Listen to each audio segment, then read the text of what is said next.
Mình chấm tôi nói nhà mình. Chà. Muốn thò một chút sát. Ngon đấy. Mời phán.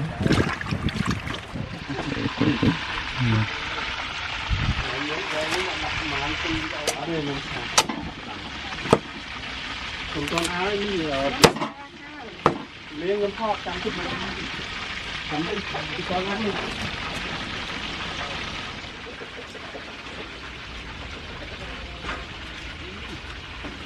Trồng phơi trồng phơi máu trồng phơi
Cháu.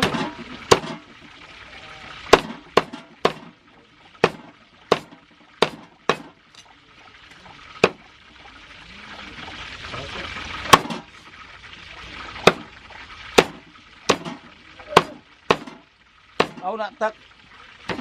Cha tí đâu mà. Cha mó, đã tắc ta vào đây rồi.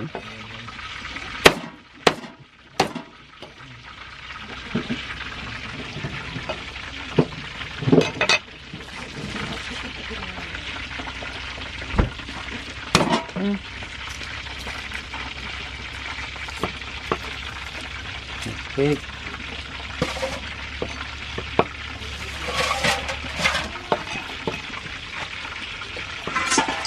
Những còn như một con thương ơi được lắm. Thương ơi có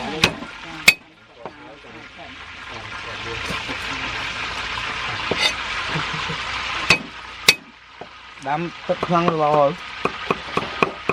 Ngào.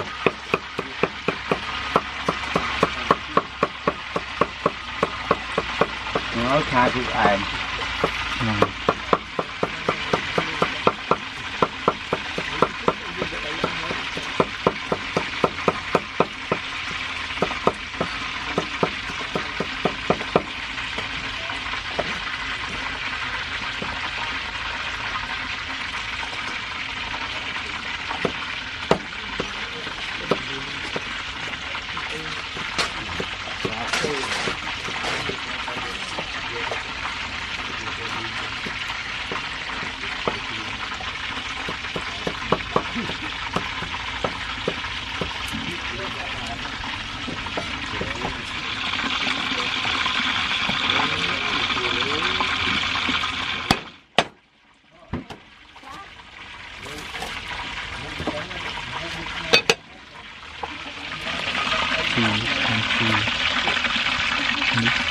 Thì ấy là rau đại quá đấy.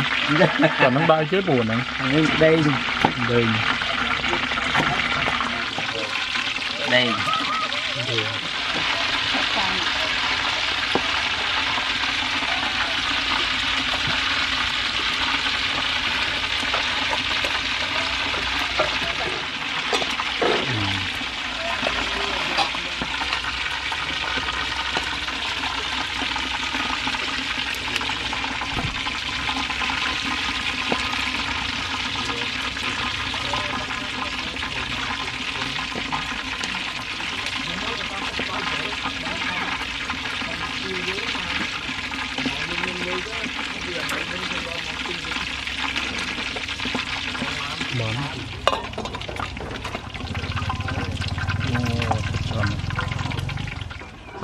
chọc vẽ trong nhung trùng đó bà nhóm á bà Nó trà món được không? bà mấy ca có muối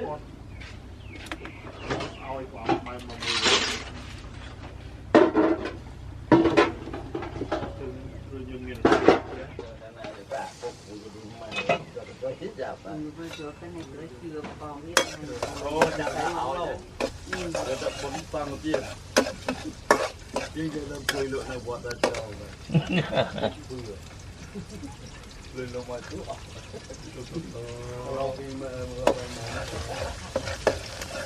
cho nên thực rau rừng ngào ấy một mùi ấy thôi chân này à ăn bánh ai mà kết luôn nè cái là đây chứ anh đang mặc cái vậy rất ăn này à thế thế ai ơi rồi mấy cái phát tinh lôi thế nhá mình có cả ơi anh tranh đôi Long Hải nó bây giờ ra buồn mờ nữa anh có bầu kỳ ôi đến ai nói người ta ôi bán cái gì mình muốn ra bên kia mình ai đâu bây giờ đây giờ làm cái bài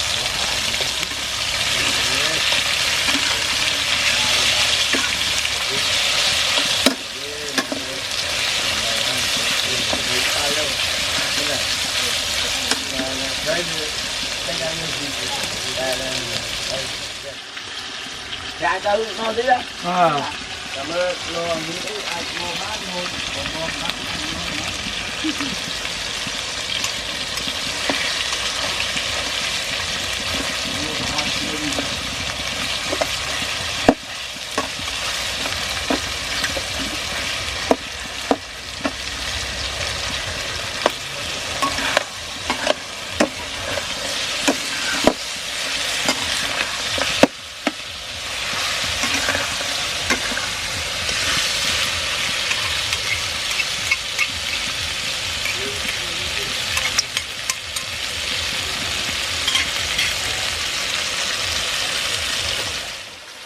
Chi chỗ mình đi chỗ mình tìm bông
nước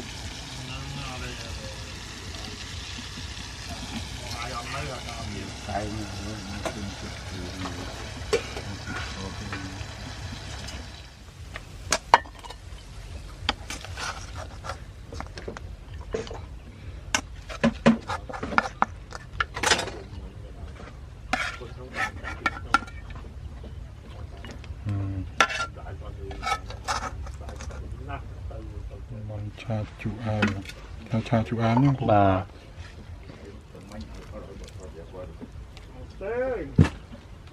mấy con tôm tờ tam lắm đầm bay na còn màu dưỡng hết đầu về phía cỏ khơi quái tê máu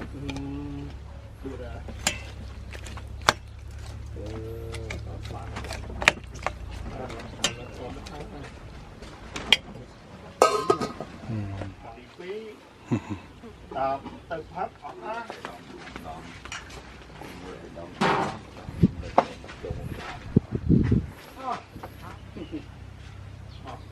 đạn nút lừa Vô tên một